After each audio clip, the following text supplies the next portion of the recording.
Official corruption is the fuel that runs the drug smuggling engine, driving heroin across the border from Mexico into every community in this country. When I say official corruption, I mean the corruption of law enforcement, public officials, and politicians of all stripes. As a corruption watchdog organization, Judicial Watch is committed to legally uncovering and exposing exactly that sort of corruption.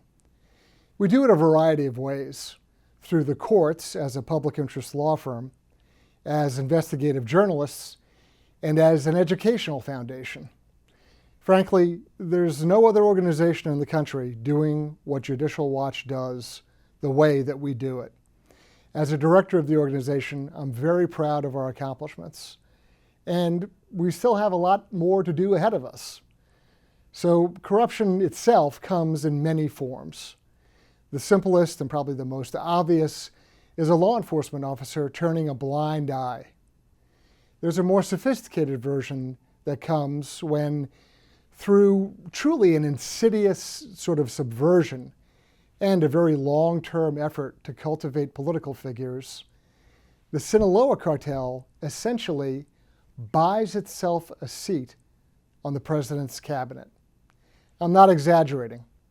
I'd like to give you an example of how a sophisticated drug smuggling operation like the Sinaloa cartel is able to corrupt U.S. officials and operate so successfully in the United States.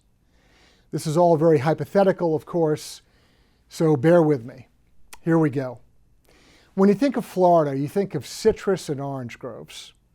When you think of Texas, you should think of pecans. Science has yet to develop a machine capable of efficiently shelling pecans. It's all handwork. Texas pecans are gathered up and bagged into large 2,000-pound bags and then trucked across the border, say from El Paso into Juarez. They're shelled by handwork and then bagged back up and shipped back into the United States. And that process goes on day in, day out, by the hundreds of truckloads, perhaps thousands, over a period of months. The season for processing will run from November, sometimes all the way until April. And often those truckloads receive little or no physical inspection.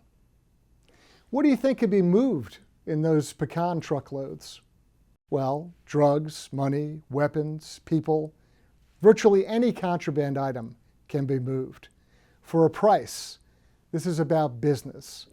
And when I'm talking about business, I'd like you to think about agribusiness, because agribusiness is often used as a front for the Sinaloa cartel.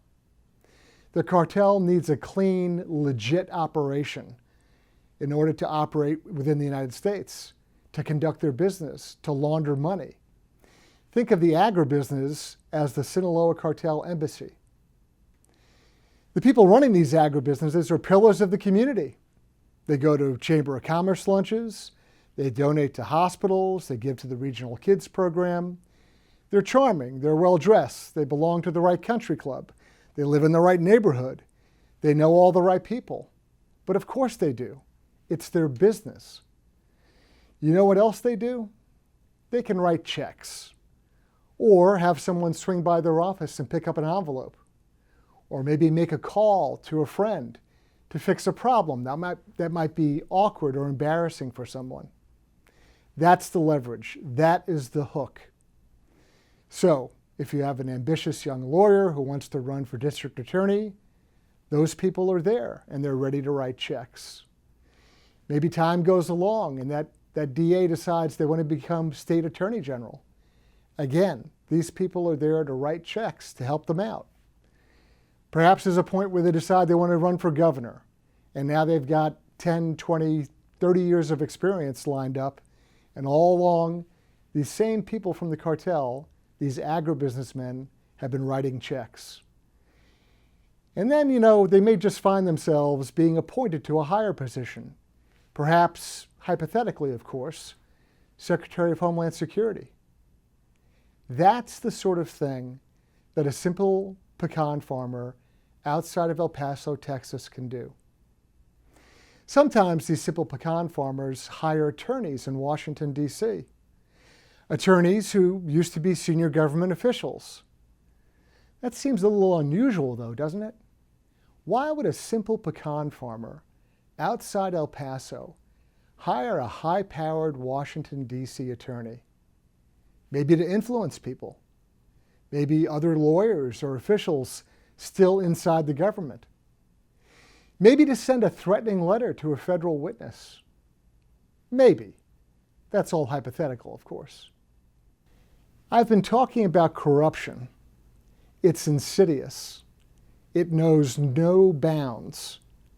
Corruption of law enforcement and public officials is as big of an epidemic in this country as the heroin epidemic that is a national health emergency. We have a national corruption emergency.